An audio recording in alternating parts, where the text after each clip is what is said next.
नहीं, बिहार में कोई कंट्रोवर्सी है नहीं। वोटर तो वही होंगे ना जो भारत के नागरिक होंगे।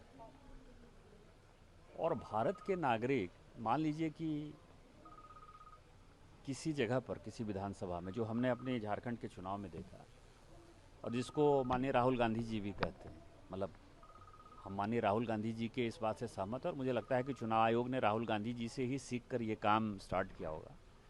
उनका ये कहना है कि किसी विधानसभा में 10% वोट बढ़ा और किसी विधानसभा में 150% वोट बढ़ गया। जो हमारे यहाँ झारखंड में हुआ, अभी जस्ट विधानसभा का चुनाव हुआ है, उसमें कम से कम 40 ऐसी विधानसभा थी, और खासकर मेरे इलाके में संथाल परगना की 18 विधानसभा में, जहाँ की वोटर 150% के आसपास बढ़े।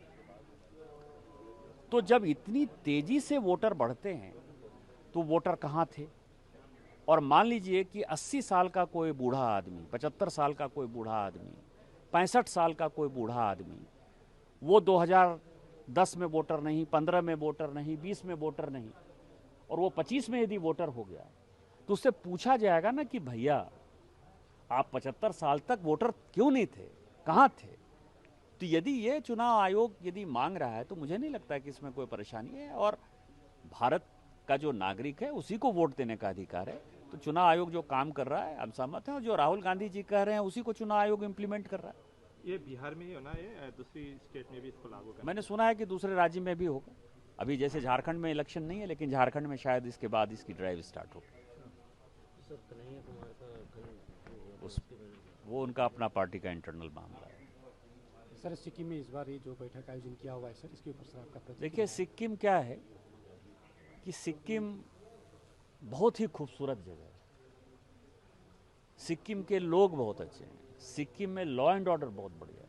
कहा जाता है कि सिक्किम के लोग जो है अपने घरों में आज भी ताला चाबी नहीं लगाते हैं, और नेचर अपने आप में इतना खूबसूरत है कि दुनिया में बहुत कम ऐसी जगह है जहाँ की नेचर मिलता है। तो इन सारे चीज़ों के लिए हम सभी चिंतित हैं, पूरी पार्लियामेंट, पूरे देश चिंतित है, और खासकर मोदी जी चिंतित हैं। आप देख ही रहे हैं कि जिस तरह का रेल लाइन आ रहा है सिलीगुड़ी से यहाँ, तो 1 घंटे में जो है आप सिक्किम पहुँच जाएंगे। तो इस तरह की कनेक्टिविटी यदि हो जाएगी तो पूरी दुनिया में जो अमीर लोग भारत से दूसरे देशों में जा रहे हैं वो सभी सिक्किम में आएंगे। सिक्किम का टूरिज्म बढ़ेगा, सिक्किम का रोजगार बढ़ेगा, सिक्किम के लोगों को लगेगा कि देश में यदि विकास हो रहा है तो मेरा भी उसमें योगदान है। तो इसलिए हम यहाँ आए, और हमारी पूरी कमेटी जो है सिक्किम के सभी लोगों के प्रति शुक्रगुजार है, और हम आशा करते हैं, भगवान से प्रार्थना करते हैं कि सिक्किम जो है स्विट्जरलैंड से ज़्यादा खूबसूरत जगह बने। सर, आप चेयरमैन है स्टैंडिंग कमेटी, तो ये दूरदर्शन का थोड़ा इशू है कि यहाँ परमानेंटली नहीं बन पा रहा है, नहीं चल पा रहा है। नहीं, हमने कहा है, और सिक्किम के लिए कुछ भी करना पड़ेगा तो हमारी स्टैंडिंग कमेटी उसमें हमेशा सहयोग करेगी। आज मैंने भूटिया लैंग्वेज के लिए, आज हमने लेप्चा लैंग्वेज के लिए, इसके लिए भी कहा कि उसमें जो है कार्यक्रम जितने हो सकते हैं हो करिए। प्रधानमंत्री जी की जो मन की बात का कार्यक्रम है दूरदर्शन, वो भूटिया लैंग्वेज और लेप्चा लैंग्वेज में नहीं कर रहा है, उसको मैंने इंस्ट्रक्शन दिया और अगले महीने से वो चालू हो जाएगा। सर, कई एमपीज और सिक्किम के भी एमपी, अरुणाचल के एमपी का भी एक डिमांड है कि दलाई लामा को भारत रत्न के लिए, ये बात पर आपकी क्या टिप्पणी है? दलाई लामा को भारत रत्न मिलना चाहिए सर? ये बड़ा ही चीज़ें हैं। मैं दलाई लामा जो है हम लोगों के सम्मानित हैं, और आपको मैं बताऊं कि पिछले 66 साल से भारत के लोगों ने जो है उनको हमेशा सम्मान दिया, और मेरे लिए तो दलाई लामा इसलिए बहुत महत्वपूर्ण है कि मैं जिस गांव का हूँ, मेरा गांव जो है विक्रमशिला है। विक्रमशिला ने इस दुनिया में पहला वाइस चांसलर दिया भगवान अतीश दीपांकर, और भगवान अतीश दीपांकर, ये दलाई लामा पंथ और पंचेन लामा पंथ की जो स्थापना हुई उसमें भगवान अतीश दीपांकर का जो है सबसे बड़ा योगदान है। तो आप समझ सकते हैं कि मैं उस गांव का हूं जिसने कि सारे पंथ की स्थापना की, तो हमारे लिए हमेशा सम्मानित है। उनको कुछ भी मिलेगा तो मुझे लगता है खुशी होगी मुझे। अगर ये एमपी फोरम बनेगा तो आप भी सपोर्ट में जाएंगे सर? हम तो जो तिब्बत के जो फोरम है, भारत तिब्बत मैत्री फोरम जो है सांसदों का, मैं उसमें 2009 से जब से सांसद बना हूँ तब से मैं ऑलरेडी हूँ उसमें। सर, जो आपका महाराष्ट्र को लेकर जो टिप्पणी था उसमें संजय राउत का जो स्टेटमेंट आया है, क्या कहना है? देखिए, किसी टिप्पणी पर मुझे कुछ नहीं कहना है। जहाँ तक सवाल है कि मैंने क्या कहा, मैंने कहा कि महाराष्ट्र का आज़ादी के आंदोलन में बहुत बड़ा योगदान रहा है। मराठी भाषा जो है, जैसे मराठी भाषा का सम्मान है, मराठी का सम्मान है, कन्नड़ का सम्मान है, तमिलियन का सम्मान है, तेलुगु का सम्मान है, उसी तरह से जैसे उनकी वो रीजनल लैंग्वेज है, जैसे उनको अपनी भाषा के प्रति प्यार है, उसी तरह से बिहार के लोग होंगे, उत्तर प्रदेश के लोग होंगे, झारखंड के लोग होंगे, मध्य प्रदेश के लोग होंगे, राजस्थान के लोग होंगे, उनकी भी अपनी भाषा है, उनकी हिंदी भाषा है। तो किसी भाषा के आधार पर यदि ये लुम्पेन एलिमेंट ठाकरे परिवार जो है यदि मारपीट करता है तो हमारे बर्दाश्त के बाहर है। दूसरी बात मैंने कही जिसको कि बड़ा तोड़ मरोड़ कर पेश किया गया कि महाराष्ट्र का इस देश के इकोनॉमी में बड़ा योगदान है, उससे कोई डिनाई नहीं करता।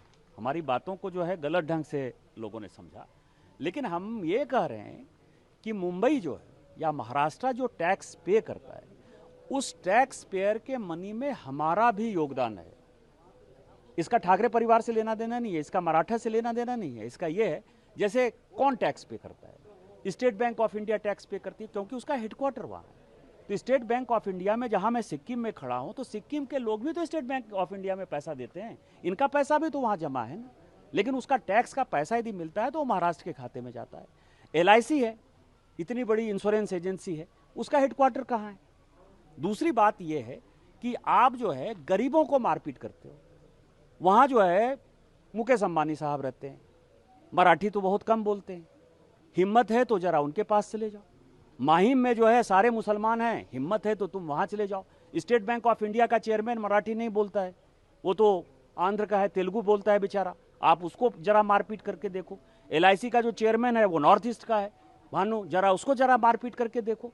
मेरा ये कहना है कि जो गरीब आदमी है, जो कमाने खाने गया है और जिसका कि महाराष्ट्र के इकोनॉमी में योगदान है, जितने बड़े इंडस्ट्री हैं, यदि टाटा हुआ तो टाटा बिहार में ही सबसे पहले इंडस्ट्री लगाया। यही तो मैंने कहा, इसमें कौन सी बड़ी बात करी। और मेरा ये मानना है यदि इस तरह के, और मैं अपनी बात नहीं करता, कारण मैं सांसद हूं, मुझे पता है कि मुझे क्या काम करना है, लेकिन यदि आप ठाकरे परिवार, राज ठाकरे और उद्धव ठाकरे को यदि लगता है कि डरा के धमका के राजस्थानी को, मध्य प्रदेश के लोगों को, उड़ीसा के लोगों के, बंगाल के लोगों को, पहले तमिलनाडु के खिलाफ आपको पता है कि माहौल बनाया, गुजरात के लोगों के खिलाफ माहौल बनाया, यदि ये माहौल बनाकर यदि आप राजनीति करना चाहोगे तो राजनीति नहीं होगी। और जब आप इन राज्यों में जाओगे, चाहे आप तमिलनाडु में जाओगे, चाहे आप केरल में जाओगे, चाहे आप कर्नाटक में जाओगे, तो वो सब भी जो है आपको पटक पटक के मारेंगे। मैंने ये बात कही और मैं अपनी बात फिर से दोहरा रहा हूँ।